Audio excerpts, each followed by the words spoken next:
The 3 cheapest SUVs that will outlast a brand new Explorer. A brand new Ford Explorer will run you close to $40,000 before taxes and fees. And I've already had 3 of them in my bay this year with transmission codes before they hit 30,000 miles. Meanwhile, there are SUVs sitting on used lots right now for under $6,000 with engines that were engineered to survive a nuclear winter. I'm not talking about gambling on a beater. I'm talking about 3 specific SUVs with documented histories of crossing 250,000 miles on nothing but oil changes. The Explorer will be in the shop before these 3 even need a timing chain looked at. Let's get into it. Number 3. The 2009 to 2013 Toyota RAV4 with the 2.5-liter 4-cylinder. Everybody knows the RAV4 is reliable. That's not the secret here. The secret is that almost nobody is shopping this specific generation because they're too busy fighting over the newer ones with the panoramic sunroof and the touchscreen. This 3rd generation RAV4 runs the 2ARFE engine, a naturally aspirated 2.5-liter 4-cylinder producing 179 horsepower. It's chain-driven, so there's no belt to snap on you at 100,000 miles like there is on plenty of competitors in this price range. It's paired with a 4-speed automatic on early trims or a 6-speed on later ones, both of which Toyota proved out across the Camry and Corolla lineups for over a decade before they ever showed up in this SUV. RepairPal gives the RAV4 a reliability score of 4.5 out of 5. And annual repair costs average around $429, well under the compact SUV class average of $521. The probability of a major repair sits at just 9%, which is about as good as it gets in this segment. Right now, a 2010 RAV4 with 120,000 to 140,000 miles can be found for $5,500 to $6,800. Compare that to a same-year Honda CR-V in similar condition, which is going to run you $8,000 to $9,500 for a vehicle that isn't meaningfully more reliable. You're not settling for less here. You're just buying the one nobody bothered to bid up. The cargo area holds 73 cubic feet with the seats folded, which is more usable space than most compact SUVs on the market today, including brand new ones. If you're shopping for one, look for the 2011 model year forward. That's when Toyota refined the 6-speed automatic and ironed out a few minor electrical gremlins from the 2009 launch year. Check the rear differential fluid on all wheel drive models. Since it's commonly skipped during routine service and neglecting, it shortens the life of the differential. Also inspect the lower control arm bushings, which wear out around 100,000 miles on higher mileage examples and run about $300 to replace. Not a deal breaker, just a negotiating chip. Who should buy this one? Anyone who wants Toyota's reputation without paying the Toyota tax. And anyone smart enough to realize the best deal in a lineup is usually the generation everyone forgot existed. Number 2. The 2007 to 2011 Honda CR-V with the 2.4-liter K24 engine. If you've ever wondered why mechanics don't panic when a CR-V rolls into the shop, it's because of this engine. The K24 Z1 in this generation of CR-V is part of Honda's K-Series family, an engine platform so overbuilt that Honda used variations of it in the Civic Si, the Accord, and even some Acura models. It produces 166 horsepower, uses a timing chain instead of a belt, and has aluminum construction that keeps it light without sacrificing durability. Owners on Honda forums routinely report crossing 250,000 to 300,000 miles with nothing more than standard maintenance. I've had multiple CR-Vs from this era come through my shop past the 200,000 mile mark, and the compression tests on these engines still come back clean. RepairPal ranks the CR-V near the top of the compact SUV segment for reliability, with average annual repair costs around $407, which is lower than the RAV4 from the previous entry and dramatically lower than what you'd expect to pay on a brand new SUV once the warranty runs out. The transmission is a 5-speed automatic that Honda proved out for years before this vehicle ever launched. No CVT. No dual clutch nonsense. Just a conventional automatic that shifts predictably and holds up.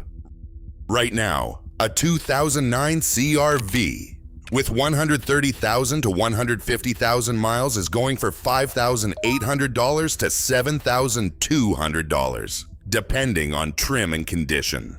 A comparable Ford Escape from the same era, which shares a platform lineage with the Explorer you're trying to avoid paying for, will run you similar money, but comes with a noticeably higher probability of transmission issues, according to RepairPal's own data. The CR-V also holds its cargo space well, offering 72.9 cubic feet with the rear seats folded down, nearly identical to the RAV4, and more than enough for anyone who isn't hauling furniture for a living. When you're shopping for one, check the AC compressor. Some 2007 to 2009 models had a documented issue where the compressor could fail and send metal shavings through the AC system, which is a known problem Honda addressed with a service bulletin. If the AC blows cold and consistent, you're probably fine, but have a mechanic check it before you buy. Also inspect the door check arms, which are known to wear out and cause a saggy feeling when opening the doors. It's cosmetic, not mechanical, but it's a good indicator of how well the vehicle was cared for overall. Who should buy this one? Commuters who want the lowest possible cost per mile, and anyone who wants proof that Honda's reputation for bulletproof four-cylinders didn't disappear once they started building SUVs. Number 1. The 2008 to 2013 Toyota Highlander with the 3.5-liter V6. This is the one I point people toward when they tell me they want something bigger than a compact SUV, but still refuse to pay Explorer money for it. Under the hood is the 2GRFE, the same 3.5-liter V6 that powers the Toyota Camry, the Toyota Avalon, and even shows up in modified form in the Lexus lineup. It produces 270 horsepower, is chain-driven with no belt service to worry about, and is naturally aspirated. So there's no turbo sitting there waiting to fail the way it does on so many newer crossovers, including the Explorer's EcoBoost engine, which has a well-documented history of coolant intrusion issues at relatively low mileage. RepairPal gives the Highlander a reliability rating of 4 out of 5, placing it among the top midsize SUVs on the market for this generation, with average annual repair costs of $489. And a major repair probability of just 8%. Compare that to Ford's midsize SUV lineup from the same era, where major repair probability sits closer to 15% according to the same dataset. Right now, a 2009 or 2010 Highlander with the V6 and 130,000 to 150,000 miles can be found for $7,500 to $9,000. A brand new Explorer starts around $38,000 and depreciates roughly 50% in the first 3 years alone, which means the person buying new is losing more money in depreciation over 3 years than this entire Highlander costs today. The Highlander seats up to 8 with the third row option, offers a smooth 6-speed automatic that Toyota proved reliable across its entire lineup for years before this generation ever launched, and delivers a ride quality that genuinely competes with vehicles costing twice as much. I had a family come through last year trading in a 2-year-old Ford Explorer with 41,000 miles because they'd already had 2 transmission-related repairs and were terrified of what came next once the warranty ran out. I put them in a 2010 Highlander with 138,000 miles for under $8,500. That was 14 months ago. Their only expense since has been an oil change and a set of rear brake pads. When you're shopping for one, check for the timing chain tensioner noise on cold start, a known but minor issue on some 2008 to 2009 models that typically doesn't require repair, but is worth noting to your mechanic during inspection.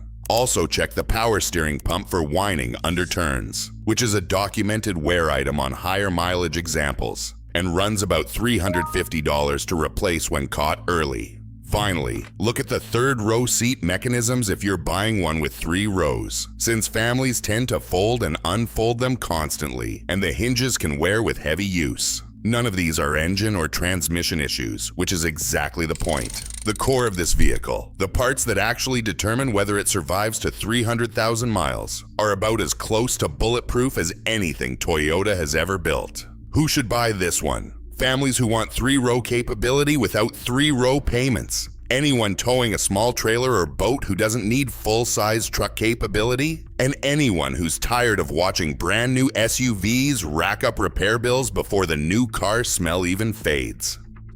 So there you have it. 3 SUVs that will genuinely outlast a brand new Explorer, and all 3 of them cost less combined than the down payment on that Explorer would be.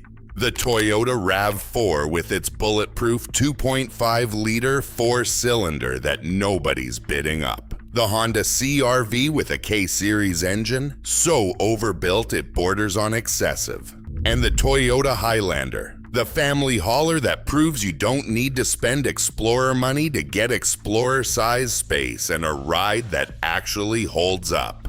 The next time someone tells you a new SUV is the safer financial choice because of the warranty, remind them that a warranty doesn't fix the fact that you're 3 days without a vehicle waiting on a part.